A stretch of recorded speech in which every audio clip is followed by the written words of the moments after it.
Mm. Shalom and welcome. Welcome to this episode of Shiri's Videocast. And today I am speaking with the lovely Ellen Kocher. Hi, Ellen. Good morning, Shiri. A few words about Ellen before she introduces herself. Um, Ellen is my co-leader in the ICF Health and Wellness community of practice. And Ellen and I met online and we absolutely fell in love and we are soulmates and we haven't met physically yet, but we will post COVID and we'll be able to hug and not just, hug virtually. And we are so aligned. And this is an amazing relationship that we have. And Ellen is doing some amazing work in the field of menopause. And this is what we're going to focus on today. But before we do, Ellen, say more about who you are, where you come from, and what you're doing. With pleasure. Good morning, Shiri. And yes, I would have been insulted if you had said that we were not soulmates. So thank you. Yes, we are co-leaders, but we are, first of all, soulmates, and we become very dear friends. So this is one of the wonderful things about this year of confinement. So my name is Ellen Kocher or Kocher. That's the German version and the French version. I live in Switzerland, and I've been in Switzerland for about 35 years. I live in the greater Geneva area. I am originally American. I grew up in the US, in the state of Connecticut. I studied finance and economics. And after many years of a very stressful, difficult professional life in finance, reaching almost the partner level in one of the, at the time, big 8 accounting firms and consulting firms, I decided to do some personal life changes and lifestyle changes where I lost about 20 kilos and I just changed my lifestyle. Following that, I spent 10 years running Weight Watchers at Work program for Switzerland, which was a fascinating time to understand coaching and workplace wellness. And now I'll fast forward to today. Today, and in the last 6 years, I've furthered my education. As you know, Shiri, I'm ICF PCC. I have my master's degree in health and wellness coaching. I've just sat for the national board exam in the US, waiting for my results on that.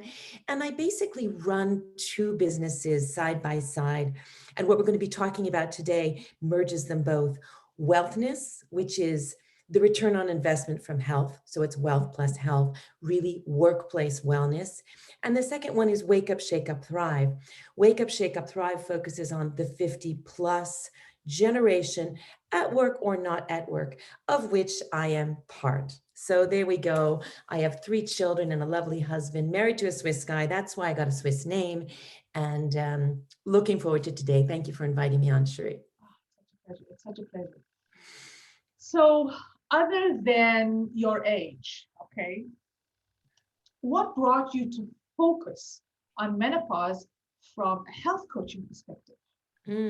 Great question. Great question. As I said, I'm 58 years old, so I have actually been through this, sort of been there, done that. I know about menopause. 2 things happened. First of all, as you know, people like us tend to address themselves to us to be coached. So I was throughout the years dealing with many women dealing with menopause. And the first thing that came up is the relationship with menopause and lifestyle. About 70% of menopause symptoms, which we can talk about later, can actually be corrected through lifestyle.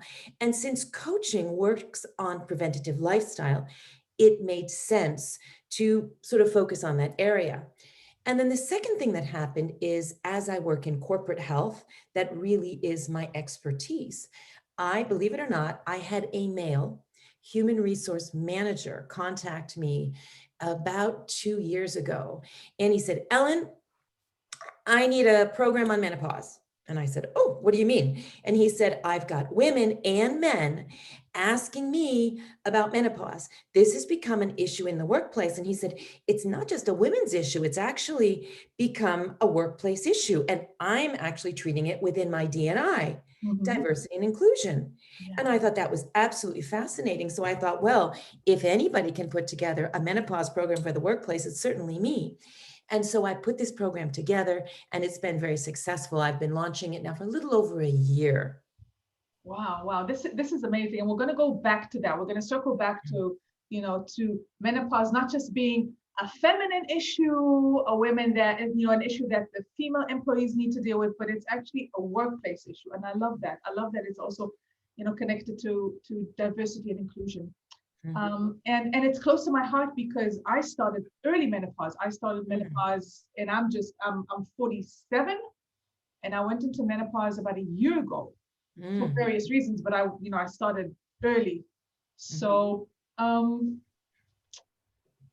what's important about this? Because we tend to look at menopause as something that happens, to women when they get older. It's kind of their thing. They need to deal with it in the privacy of maybe their bedroom or something. So what's really important about this? So what's really important today is that we can look at a couple of things. First of all, demographics. 50 is the new, let's say 20, right? 50 is the new 20, right? Let's say that. 50 is no longer what it used to be. 50-year-old women are vibrant, they're working, and in the workplace, that tends to be when they have the most responsibility, when they have often kids leaving home, quite stressful. They might have aging parents to take care of, very, very stressful, a lot of responsibility. So that's thrown on top of them. And it's not like women have a choice. It's not like having children where you can say, she chose to have children, it's her problem. This is a given. This is a public health issue. Every woman will go through menopause. So not only that, but women are also more than half of the workforce, or about half of the workforce. So if we're half of the workforce and all of us have to go through this, it's got to be managed. It's got to be understood. I love that. I love that. And I think that women also peak, around their 50s. Not just I would believe that. Yeah, because kids are grown up and they leave home. Women do a lot of, they are more available to nurture themselves. So there's another peak here, and we need to take that into account. Absolutely, absolutely. So you, as I know you, okay, you do things. You're so serious and you're so thorough and you're so professional. So what did you come up with? Because I know that you investigated this and you researched this before you created your amazing program. So what did you come up with? Thank you for that. Well, first of all, I dug out everything that I had related to health and wellness, obviously, that I had built in my career. The second thing I did is I contacted my gynecologist and we had a really good fireside chat. And I said, what's important to you? And then I kind of took all of the gynecological information and I dissected it down into something that was understandable for men and women. Okay, so that was really important. And then I also spoke with a physical therapist who happens to be a good friend of mine to see some of the issues that came in physiologically with menopause. So what I've done is I've put together a program that actually starts with that. What happens in menopause? What happens physiologically? Because honestly, especially, this is what I call the guy slide. For the guys, they've got to get it. They have to understand what's actually happening in our bodies. I think even you've seen that with maybe when you had your daughter, if your spouse, the baby's father, gets what your body's going through, he can empathize. He can empathize. That's why guys are going into the delivery room. They get it. And once they get it, they understand it, they can deal with it better. So we go through a little bit of the physiologically of what's actually happening to women physiologically. That's kind of a short piece, but even women, that puts them on the same page. Hey, I'm going to give you a quick quiz here, Shiri.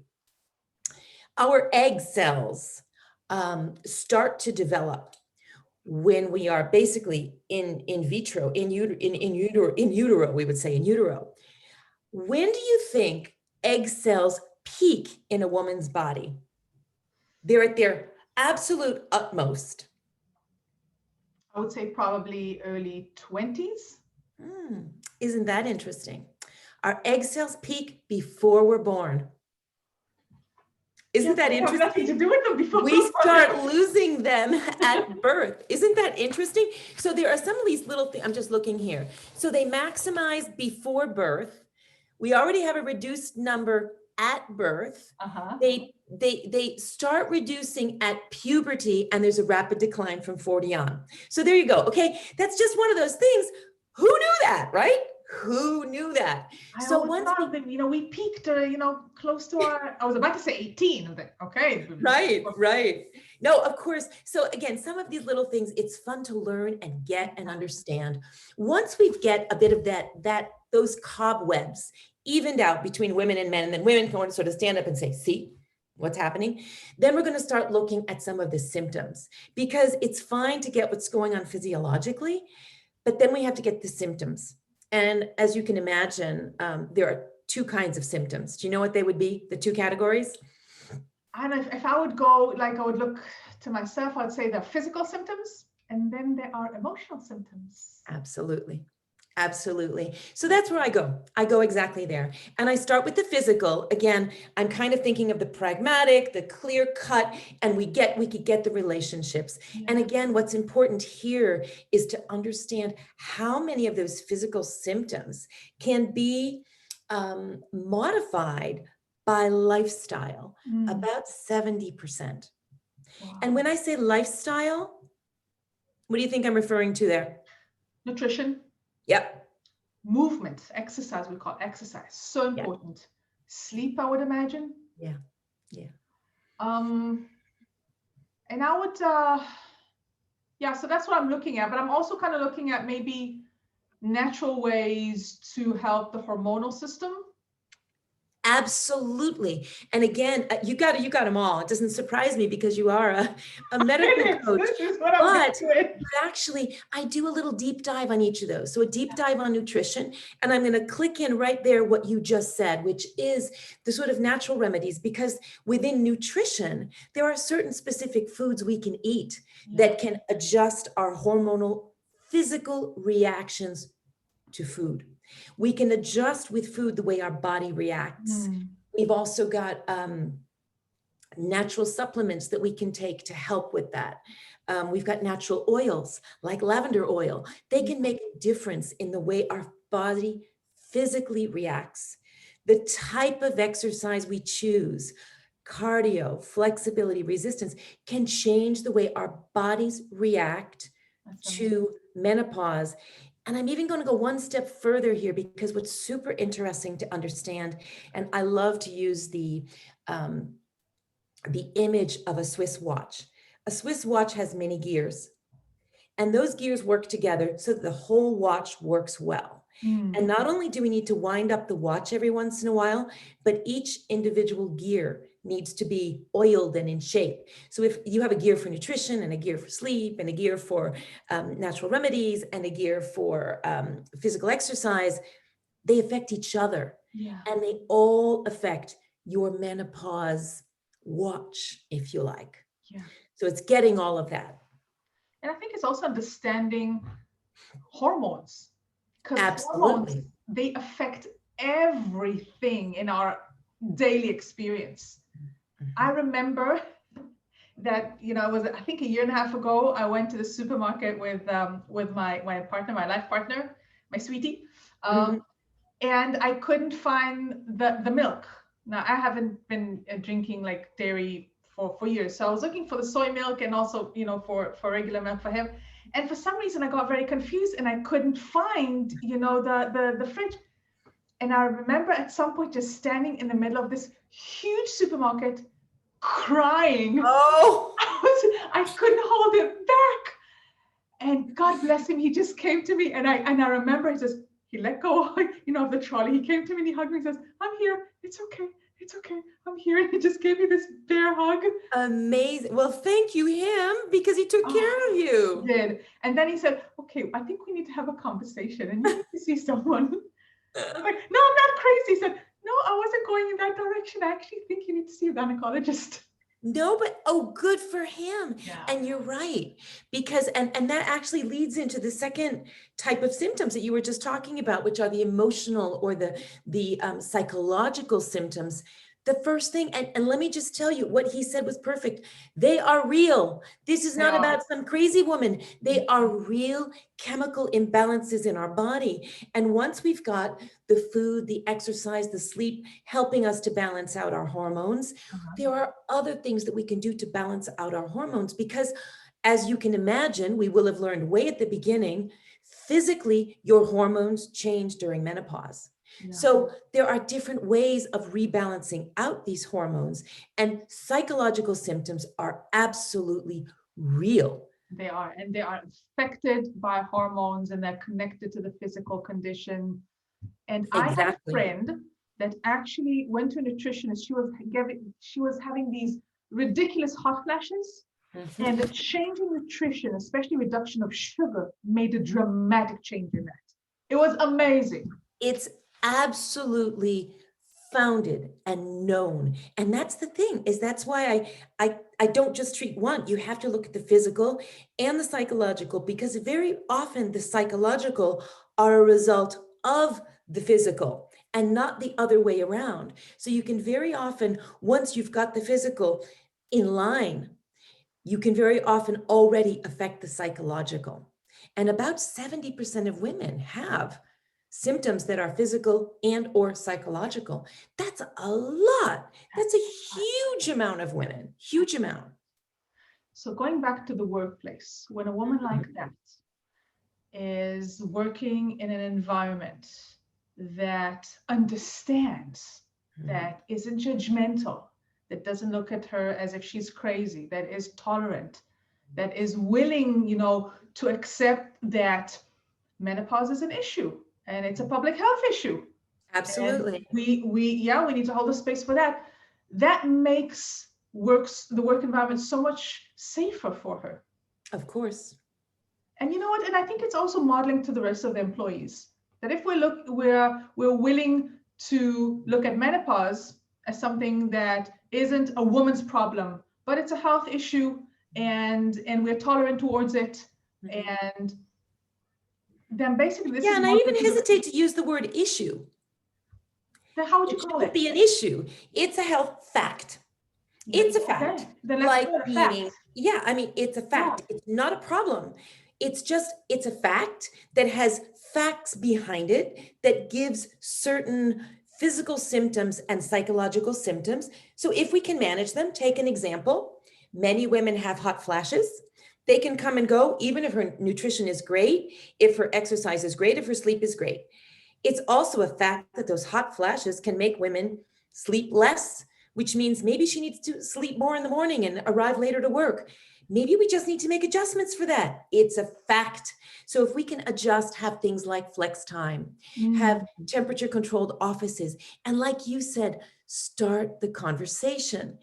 Older, let's say more advanced career women can set an example. And for the younger women can say, we are open to having a flexible schedule. We are open to having lower temperatured offices. We are open to, you taking a break when you need to take a break. Yeah. She's going to perform better because of it. So it's going to hit the bottom line. It's going to hit the bottom line. So opening up that conversation, making it not taboo, making it not, and in fact, again, putting it into D&I. If you compare with, women or men, do we have the choice? No, we're born with this sex. D&I meaning color of our skin, do we have a choice? No. Menopause, do we have a choice? Ellen, D&I meaning? Diversity and inclusion. Okay, good. So I'm just, because we might have some viewers Yes. that are not sure what D&I is. Yes, okay. Diversity and inclusion. And that's what's interesting, is that now we're looking at a 5-generation workplace. Isn't that So amazing? this generation is in the workplace that wasn't necessarily before. So I don't think we need to either criticize what was, but we need to change what will be, because women are everybody's staying in the workplace for longer. And in fact, in our countries, we need people to work for longer so that we have we complete the demographics that aren't following. The baby boomers is a much bigger generation than those that are coming up behind us. Therefore, if we don't stay in the workplace, there's nobody to get the work done. We're gonna have to import workers. So it's very important, given that these people are staying in the workplace for longer, that we accommodate for them. Yeah, and it's also modeling. So, you know, so there's something that we're saying when, you know, when we hold a safe space for this fact, and you're right, it's not an issue and it's not a feminine issue, okay? Then we also hold a safe space and an inclusive space for other facts, like employees that become caregivers and employees that have a disability or whatever, okay? And the workplace becomes more than just a place that we go and spend a few hours. It actually, you know, I always look at the values and the vision of a company. And that's where, you know, companies and corporations really walk the talk. And if they want to be inclusive, this is a part of it. Definitely a part of it. It is. And there's something, I was kind of wondering, as you were speaking about, you know, the generations and the fact that, you know, today workplaces already also have women that have been through menopause. And what I'd like to do is kind of, you know, call out to these women to really be mentors, to kind of, you know, embody a feminine leadership as well. I would say the same thing. So that's a great wake-up call. And to actually call out to all these women leaders that are out there. Remember when you were going through menopause, what a pain it was, especially if you had male bosses that didn't get it. Wake up, have that conversation with the younger women and promote this in the workplace. Definitely. It's a great shout out. Use your power and your position to make the workplace more inclusive. Yes. Yes. And again, Shiri, inviting, you know, when I deliver these workshops for workplace, I have two models. And actually I should say 2.5. One is men and women. We're all online together. Yeah. We're all online together. We all do it. What I do is I also deliver a 30-minute private catch-up after that workshop that's included in it. So if there are things that a woman does not want to necessarily, and that's understandable, talk about in front of her male colleagues, that she can talk to her health coach privately about that afterward. But obviously in some workplaces, they are not quite ready for that. And it still is women only that are invited. That really depends on the workplace. But the more it happens, and in the last workshop I gave to a major multinational, one of the women spoke up and she said, "Can we add guy slides here?" She really wanted to add guy slides. Like, we talk about the symptoms, but guys, this means, you know, this is what it looks like. And this is exactly. Don't buy her yet another cashmere sweater to put on top. She's hot. It's like she's having hot flashes. Get it, you know. And hot flashes are a different kind of hot. Right. They certainly are. Funny thing about hot flashes is we really don't completely understand them today. We suspect that it has to do with our temperature regulating mechanisms, but we don't really know where they come from. So we just got to deal with them. They show up in weird ways. Dress up in layers. Dress up in layers. That's a good one. And one thing that I am carrying with me constantly is this little gadget.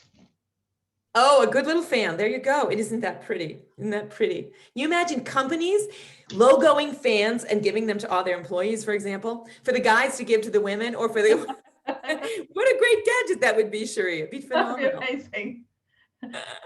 Okay, so before we wrap this up, and I am going to put a lot of your information, okay, next to this video. So what would you say to a woman that, I don't know, she's hitting her mid-50s, early 50s, but all of a sudden something is changing, okay? How can she start navigating this and learning how to manage this, creating her own roadmap? Obviously, the first thing to do is to get informed, and you can always reach out. Of course, you can Google, you can read and all, but it really is nice to have a one-to-one with someone. So you can reach out to someone who knows. That would be the first thing that I would say. If she is working, what I found is it often happens that way, that employees go to their HR director and they say, "Hey, we've got nothing going on menopause. Could we do something?" This is how it all started for me, actually, with employees asking for this to the HR director. The HR director, they've got a hat today where they really, and COVID has actually enhanced that, they need to take care of their people. They need to show they're taking care of their people. They can't do that by standing at the coffee machine and patting them on the back. Therefore, they're looking to have these kind of programs. So sometimes they're really happy to know that an employee, actually there's a need and they can feed it up to their HR and say, have you considered this as a diversity and inclusion topic that we should be talking about in the workplace? So I would say that that's really a good place to start.